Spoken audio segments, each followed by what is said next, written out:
대한민국 1등 분양정보앱 분양알림이 네, 오늘은 11월에 새롭게 개편되는 청약제도 살펴보도록 하겠습니다. 그동안 여러분들께서 특별공급에 관심이 많으셨던 분들에게는 좋은 소식이 아닐까 싶은데요. 특히 생애 최초 신혼부부와 같은 경우에 다양한 조건을 충족을 하셔야 공급을 받을 수 있는 기회가 있다라는 어려움이 있었습니다. 특히 소득 기준을 초과하신다거나 자녀 수에 부합되지 않는 경우에 많은 어려움들을 겪으셨을 텐데요. 이번에 그런 부분들을 개편하는 내용들로 또 새롭게 제도가 개편이 되었다고 합니다. 네, 국토교통부에서 지난 8월 26일 개최됐던 청년특별대책 당정협의회 후속 조치의 일환으로 현행 생애 최초 그리고 신혼부부 특별공급제도를 일부 개편할 계획이라고 밝혔습니다.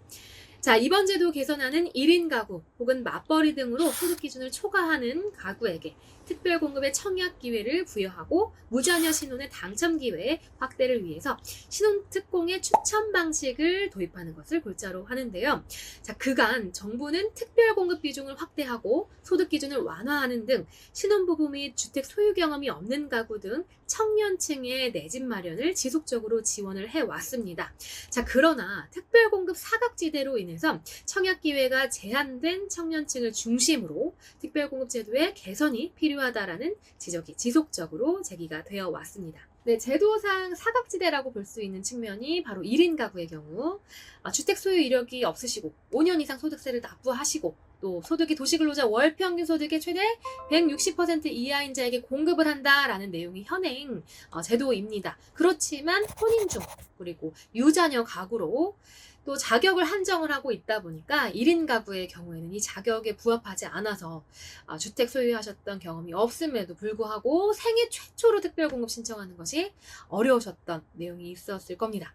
자, 그리고 소득 기준의 경우에도 현행 월평균 소득 160% 이하의 소득 기준을 운영을 하고 있지만 신혼부부의 경우 대기업을 다니는 두 부부가 맞벌이를 할 경우에 특히 소득 기준을 초과하게 되어서 이 역시도 특별공급 신청이 어려우셨을 그런 내용들이 있었습니다.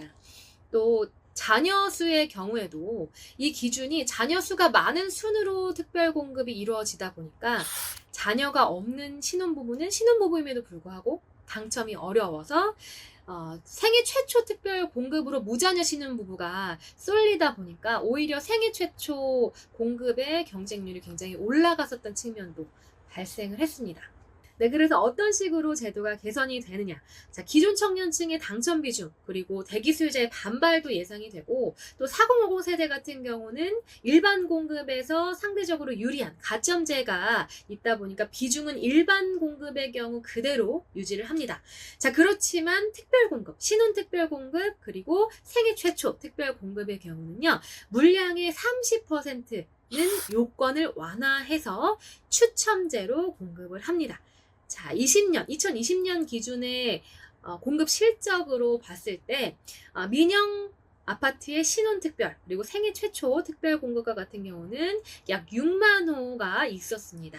자, 그런데 추첨제를 적용을 할 시 30%의 물량을 적용을 할 시 18,000호의 물량이 예상이 되는 내용인데요. 자, 이런 요건 같은 경우는 수요자의 선호도가 높고 분양주택 공급량의 90%를 차지를 하는 민영주택에만 적용이 되는 내용입니다.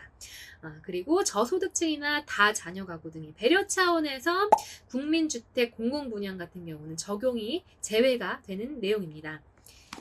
네, 구체적인 제도 개선 내용으로는요, 이 30%의 추천 물량에 대해서 1인 가구도 생애 최초 특별공급 청약을 허용을 합니다. 자, 그리고 현행 소득 기준을 초과하는 맞벌이 가구도 신혼부부 생애 최초 특별공급을 청약하실 수 있는 기회가 제공이 되는데요.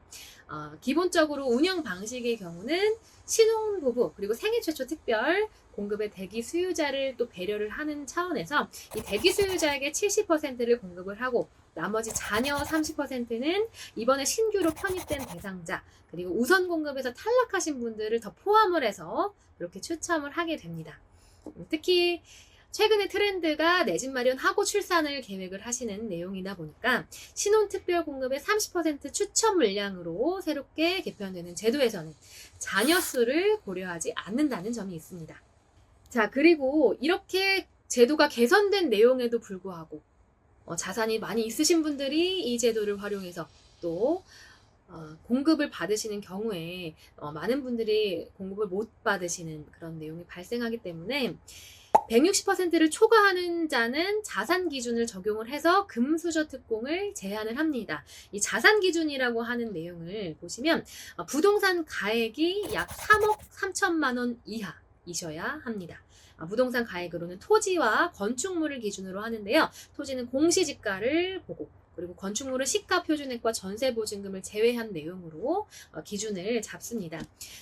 그리고 생애 최초 특공을 하실 때 1인 가구는 평형으로는 60제곱미터 이하의 주택만 신청을 하실 수가 있습니다.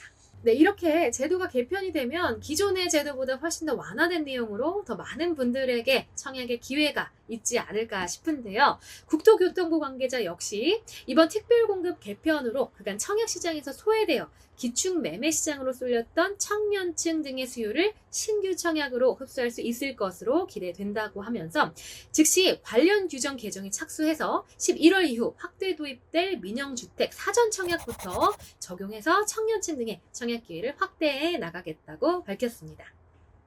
네, 지금까지 분양알림이 아나운서 손유진이었고요. 전 더욱더 좋은 분양 정보로 찾아뵙도록 하겠습니다. 여러분들 구독과 좋아요, 알람 설정 부탁드리겠습니다.